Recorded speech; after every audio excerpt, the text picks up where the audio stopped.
இன்றைய வேத வசனம் அப்போஸ்தலர் 16:25-26. நடுராத்திரியிலே பவுலும் சீலாவும் ஜெபம் பண்ணி தேவனை துதித்து பாடினார்கள்.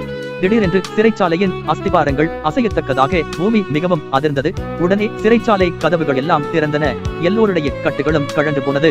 பிரியமானவர்களே, அப்போஸ்தலர் 16ஆம் அதிகாரத்தை வாசித்து பார்ப்பீர்களானால் பவுலும் சிலாவும் சுவிசேஷம் சொல்லும்படி பிலிப்பு தேசத்திற்கு சென்று தங்கியிருந்தார்கள்.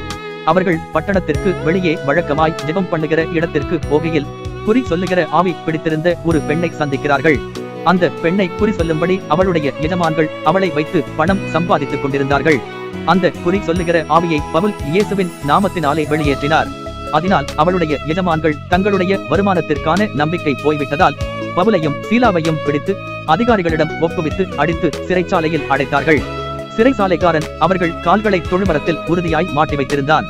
அப்போது நடுராத்திரியில் பவுலும் சிலாவும் ஜெபம் பண்ணினதினாலும் தேவனை துதித்து பாடியதினாலும் திடீரென்று சிறைச்சாலையின் அஸ்திபாரங்கள் அசையத்தக்கதாக பூமி மிகவும் அதிர்ந்தது.